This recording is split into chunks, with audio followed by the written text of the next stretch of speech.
اس وقت عروج تھا، مسلمانوں کی طاقت تھی، مسلمانوں نے یورپ میں اپنی مسجدیں بنائیں، جائیں دیکھیں یورپ کے اندر مسلمانوں کی بڑی بڑی عالیشان مسجدیں بنی ہوئی ہیں، لیکن آج مسلمانوں کا زوال یہ ہے کہ ہم مسلم ممالک میں بھی اپنی مسجدوں کی حفاظت نہیں کر سکتے۔ آج ہمارا زوال یہ ہے، ہماری مسجدوں کے سپیکر اتر جائیں، ہمارے کان سے جوں تک نہیں رینگتی، ہمیں پتہ نہیں چلتا۔ ارے بھائی آپ کے گھر سے کوئی ٹوٹی اتار کر دکھائے، میں دیکھتا ہوں کیسے اتارتا ہے کوئی۔ آپ کے گھر کی کوئی ایک چیز کو ہاتھ نہیں لگا سکتا، اللہ کے گھر کے سپیکر اتر جائیں ہمیں پرواہ نہیں ہے۔ تو یہ ہمارا زوال ہے، یہ ہمارا عروج نہیں ہے۔ ہم جناب اقوام متحدہ میں جا کر یہ بیان کریں، ہم امت مسلمہ کے لیڈر ہیں، ہم اسلام فوبیا پہ بات کرنے والے ہیں، ہم جناب پوری مسلم امت کا مقدمہ لڑنے والے ہیں، اور واپس آ کر جناب والا ہم کشمیر میں جو ہماری سرحد کے پاس موجود ہے، ہم اپنی ماؤں بہنوں بیٹیوں کی عزتوں کو لوٹتے ہوئے نہیں بچا سکتے۔ ہم ایک طرف بات کریں کہ ہم ہر مسلمان کے ساتھ کھڑے ہیں، لیکن اپنے قوم اور وطن کی بیٹی عافیہ صدیقی کو ہم واپس نہیں لا سکتے۔ یہ ہمارا زوال ہے۔ جناب والا اس دور میں کوئی حضور نبی پاک علیہ الصلوۃ والسلام کی گستاخی کا تصور بھی نہیں کر سکتا تھا، کیونکہ اسلام سپر پاور تھی، لیکن آج حضور کی گستاخی سر عام ہو اور ہمیں پتہ بھی نہ چلے، ہمیں پرواہ نہ ہو۔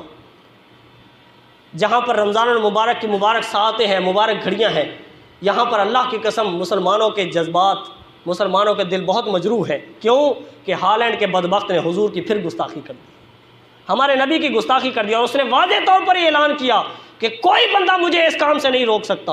اب بتائیے کہاں مر گئی مسلمانوں کی غیرت، کہاں مر گئے مسلمان؟ 57 اسلامی ممالک ہیں نا، 57 اسلامی ممالک ہیں نا، کہاں ہیں ان کے سربراہان؟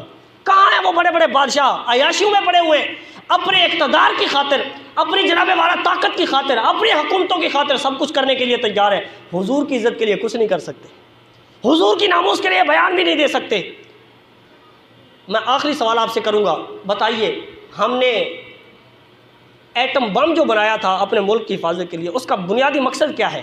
ہمارے ملک کی حفاظت۔ اگر ملک پر کبھی کوئی برا وقت آیا تو یہ ہم استعمال کر سکتے ہیں، اس لیے ایٹم بم بنایا تھا نا، اس ملک کے جو باشندے ہیں، مسلمان ہیں، ان کی حفاظت کے لیے یا اپنے ملک کی سرحدوں کی حفاظت کے لیے۔ بتائیے کیا ہمارے ملک کی حفاظت یا ایک مسلمان کی حفاظت کیا حضور کی عزت سے بھی زیادہ قیمتی ہے؟ لا یؤمن احدکم حتی اکون احب الیہ من والدہ وولدہ والناس اجمعین، حضور کی صحیح حدیث بخاری شریف میں ہے۔ حضور نے فرمایا تم میں سے کوئی بندہ اس وقت تک ایمان والا نہیں ہو سکتا جب تک وہ اپنی اولاد، اپنے ماں باپ، حتیٰ کہ اپنی جان اور ساری دنیا سے بڑھ کر، حضور نے فرمایا، وہ مجھ سے محبت نہ کرے۔ کوئی بندہ ایمان والا نہیں ہو سکتا۔ اور بتائیے اس سے اور بڑی وجہ کون سی ہوگی کہ جب ہم کسی کے ساتھ جنگ کریں گے کہ وہ ہمارے نبی کی گستاخی کر رہے ہیں؟ لیکن یہ بات تب ہوتی ہے جب اندر غیرت ہو، جب اندر ایمان سلامت ہو، ایمان کی طاقت موجود ہو، ورنہ مسلمانوں کا وہ عروج تھا جب بات کرتے تھے، آج مسلمانوں کا زوال ہے۔ اللہ تعالیٰ ہم سب کو، مسلمانوں کو دوبارہ ایسی طاقت عطا فرمائے کہ ہم کفار کی آنکھوں میں آنکھیں ڈال کر بات کر سکیں۔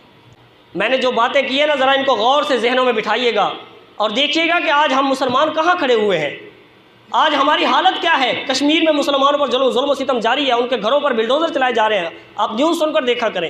فلسطین کے اندر مسلمانوں کو مسجد اقصیٰ میں کتنا ذلیل کیا جا رہا ہے، کوئی ان کے خلاف جناب آواز نہیں اٹھانے کو تیار۔ اور جناب والا سویڈن کے اندر قرآن پاک کی بے حرمتی کی جا رہی ہے، ہالینڈ کے اندر مسلمانوں کے نبی کے خلاف بے حرمتی کیے جا رہے ہیں، ان کی توہین کی جا رہی ہے۔ ہم کہاں کھڑے ہیں؟